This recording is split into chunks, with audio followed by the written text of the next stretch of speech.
اردو برائے جماعت چہارم۔ السلام علیکم ورحمۃ اللہ وبرکاتہ۔ پہلا سبق یعنی حمد آج ہم پڑھیں گے۔ ایک نظر ڈالتے ہیں کہ آج اس سبق میں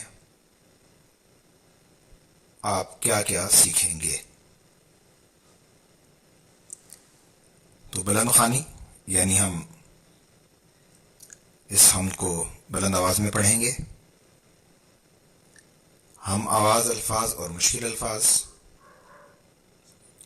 لفظ بنانا سیکھیں، 2 حرفی، 3 حرفی، 4 حرفی الفاظ، ارکان اور جوڑ توڑ کے طریقے سے لفظ بنانا، زبر، زیر اور پیش کے استعمال سے لفظ بنانا، جملوں کو درست ترتیب سے لکھنا، لفظ اور جملے کا استعمال، شعر کو سمجھنے کا آسان طریقہ۔ تو اب ہم حمد پڑھنے کا آغاز کرتے ہیں۔ تو پہلے ہم آواز الفاظ کو دیکھ لیتے ہیں۔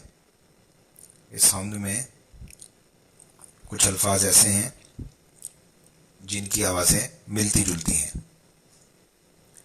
مثال کے طور پر سارے، تارے، کھلائے، جلائے، گاؤ، سناؤ۔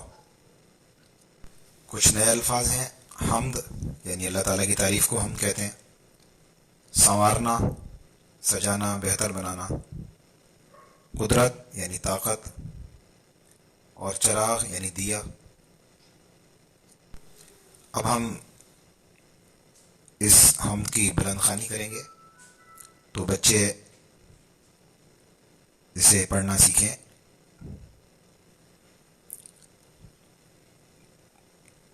چلیے ہم پڑھتے ہیں۔ یہ ہیں خدا کے نشان سارے، یہ ہیں خدا کے نشان سارے، زمیں پہ پھول، آسماں پہ تارے، سجے ہیں یہ کیسے پیارے پیارے، زمیں پہ پھول، آسماں پہ تارے، یہ باغ ایسے کھلائے کس نے، چراغ ایسے جلائے کس نے، یہ سب خدا ہی نے ہیں سنوارے، یہ سب خدا ہی نے ہیں سنوارے، زمیں پہ پھول، آسماں پہ تارے،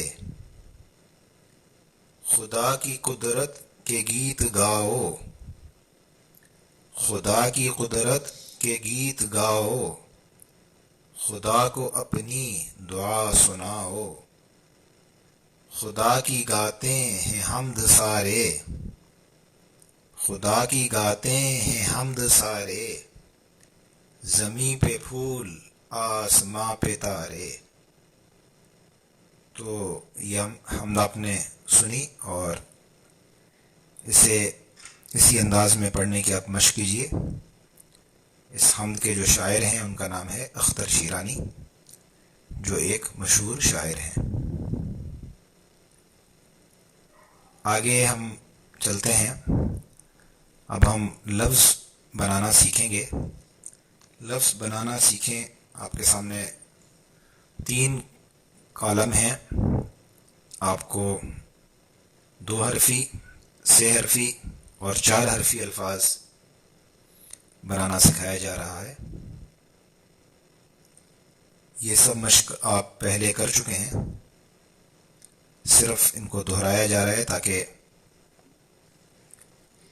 آپ اچھے سے اور زیادہ بہتر انداز میں لکھنا سیکھ لیں اور لفظ بنانے کا عمل آپ کے لیے زیادہ آسان ہو جائے۔ تو بامعنی 2 حرفی الفاظ بنائیں۔ مثال کے طور پر خے اور توئے کو آپ ملا دیں۔ کالم الف میں خے ہے، کالم بے میں توئے ہے، اسے دو حرفوں کو جب ہم نے ملایا تو ایک لفظ بن گیا خط. اسی طرح آپ مزید حروف کو آپس میں ملائیے اور نئے نئے الفاظ بنائیے. اگلے کالم میں 3 حرفی الفاظ بنانا سکھایا گیا ہے اور مثال دی گئی ہے نشان لگا کر. پہلے کالم الف میں سے بو اور کالم بے میں سے لام، جب ان کو ہم نے ملایا تو لفظ بن گیا بول. تو یہ 3 حرفی ایسے حرفی لفظ ہے، بے واو لام، بول. اور مزید مثالیں آپ خود بنائیے. اسی طرح اس سے اگلے خانے میں آپ دیکھیے کہ 4 حرفی الفاظ بنانے کا طریقہ آپ کو بتایا گیا ہے. مثال دی گئی ہے با اور قی، دونوں کو جوڑا تو بن گیا باقی. تو باقی مثالیں آپ خود تیار کیجیے. آگے اگلے صفحے میں ارکان اور جوڑ توڑ سے لفظ بنانا سکھایا گیا ہے. تو آپ کی کتاب کے صفحہ نمبر 16 پر ارکان کو ملا کر الفاظ بنانے کا طریقہ لکھا ہوا ہے. آپ اپنی کتاب میں جا کے اس کو حل کیجیے. ایک مثال سب سے پہلے اوپر دی گئی ہے کہ جیم الف حمزہ واو، جب ان کو ملایا تو لفظ بن گیا جاؤ. اس کے بعد نمبر دوسرے پہ دیکھیے گاف، پھر الف اور پھر ہے حمزہ اور اس کے بعد ہے واو. یہ 4 حرفی الفاظ بنانے کی مثالیں ہیں. تو جب آپ گاف اور الف کو ملائیں گے تو گا بنے گا اور یہ ایک رکن ہوگا، اور حمزہ اور واو کو ملائیں گے تو یہ دوسرا رکن ہوگا. اگلی مثالیں آپ خود دیکھیے. اس کے برابر میں آپ کو بتایا گیا ہے کہ مشکل الفاظ کے جوڑ توڑ سیکھنے سے الفاظ کا املا آسان ہو جاتا ہے. یہ آپ کی مشقی سوال ہے، آپ کا جو آپ کے سبق جو مشق ہے اس میں سے دیا گیا ہے یہ سوال. تو اب ہم اس سبق میں موجود مشکل الفاظ کے جوڑ توڑ کی مشق کرتے ہیں. یہاں جو لفظ دیا گیا ہے یہ ہم میں موجود ہے. تو نون اور شین کی جب ہم آوازوں کو جوڑیں گے تو نش کی آواز بنی، جب ہم نے اس کے ساتھ الف کی آواز کو جوڑا تو نشاں ہو گیا، اور جب نون کو جوڑا تو پورا لفظ مکمل ہو گیا نشان. تو اس مثال کو دیکھ کر باقی مثالیں آپ خود حل کیجیے. اگلے صفحے میں دیکھیے، یہاں زبر زیر اور پیش کے استعمال سے لفظ بنانے کے کچھ طریقے دیے گئے ہیں. تو سب سے پہلے صفحہ نمبر 17 والے طریقے کو ہم دیکھ لیتے ہیں، جس میں ہمیں زبر کے ذریعے سے لفظ بنانے کا طریقہ بتایا گیا ہے. پہلا لفظ آپ کو دیا گیا ہے وہ ہے تے الف اور رے یعنی تار. اس میں سے الف کو ہٹا دیا گیا اور زبر لگا دی گئی تے پر. تو جب زبر کو تے پہ لگایا تو یہ لفظ بن گیا تر. اگلی مثال ہے کام یعنی کاف الف اور میم کام. اس میں سے جب الف کو ہٹایا اور زبر لگا دیا گیا تو یہ لفظ بن گیا کم. اس کے بعد صفحہ نمبر 18 والی مشق کو دیکھیں. یہ زیر کی مشق دی گئی ہے. الفاظ جو دیے گئے ہیں ان میں سے چھوٹی یہ کو ہٹانا ہے اور اس کی جگہ ہم زیر لگائیں گے. زیر یہ کے اندر جس طرح آواز نیچے کی طرف جاتی ہے اسی طرح زیر میں بھی آواز کچھ نیچے کی طرف جاتی ہے، لیکن مکمل طور پر نہیں، یا کی طرح نہیں جاتی، یہ کی طرح نہیں جاتی. مثال دی گئی ہے میم پھر چھوٹی یہ پھر لام میل، اور اگر یہ کو ہٹا دیا جائے اور اس کی جگہ زیر لگا دیا جائے میم پر تو لفظ بن جائے گا مل. اسی طرح دین، اور اگر آپ یا کو ہٹا دیں اور زیر لگا دیں تو لفظ بن جائے گا دن. باقی مثالیں اسی کے مطابق آپ خود حل کیجیے. صفحہ نمبر 6 پر واو کے استعمال کے ذریعے سے لفظ بنانے کا طریقہ بتایا گیا ہے. یہ بالکل آسان طریقہ ہے. اور سامنے جو لفظ آپ نے لکھنا ہے اس کے مطابق تصویر سامنے بنی ہوئی ہے. مثلا مور آپ نے لکھنا ہے واؤ کے استعمال سے، تو مور آپ کے سامنے موجود ہے. اور یہاں پیش کے استعمال کا جو طریقہ ہے وہ چونکہ اس سبق میں موجود نہیں ہے، تو وہ انشاءاللہ نعت کے ساتھ یہ مشق آپ کو کروا دی جائے گی. آگے چلتے ہیں، جملوں کو درست ترتیب سے لکھنا سیکھیں. یہ ایک مشق ہے، آپ کی کتاب کے صفحہ نمبر 20 پر یہ مشق موجود ہے. اس میں جملوں کو صحیح ترتیب سے لکھنے کا طریقہ بتایا گیا ہے کہ جملوں میں جو الفاظ ہیں وہ کس طریقے سے درست ترتیب سے لکھے جاتے ہیں. اس مشق میں ایک بچے کی مثال دی گئی ہے جس کا نام علی ہے. اسے جملے بنانے کا بہت شوق ہے، لیکن وہ الفاظ کی ترتیب بدل دیتا ہے.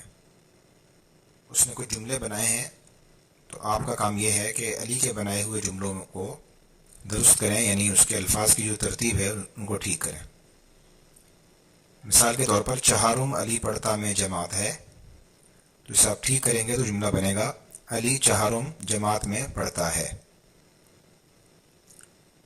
دو دوست کے علی ہیں، یعنی علی کے دو دوست ہیں. اسی مثال پر آپ باقی جو جملے ہیں انہیں آپ خود ٹھیک کر کے لکھ سکتے ہیں. صفحہ نمبر 21 کی مشق آپ کے سامنے ہے. ایک نشان ہے اور اس کے سامنے لکھا ہوا ہے سوالیہ نشان.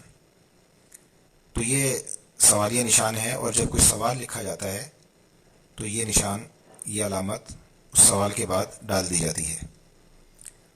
دوسرا، اس کے نیچے ایک اور نشان دیا گیا ہے جس کے سامنے لکھا ہے کہ میرا نام ختمہ ہے.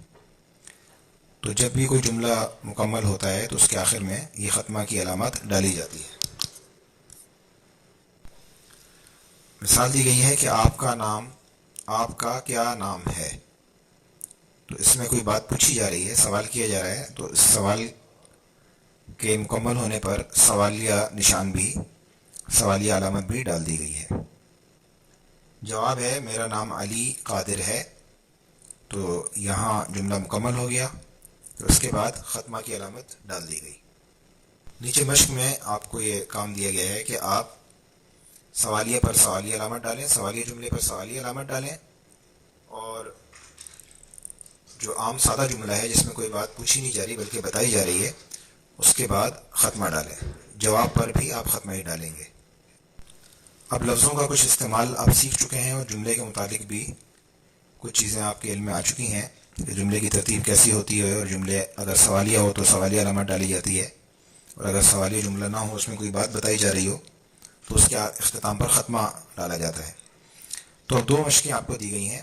ایک مشق میں تو صرف کچھ الفاظ کے متعلق آپ سے پوچھا جا رہا ہے کہ اس جملے میں اس لفظ کا مطلب کیا ہے. یہ مشق آپ کو جملے میں لفظ کا استعمال کا طریقہ سکھا رہی ہے.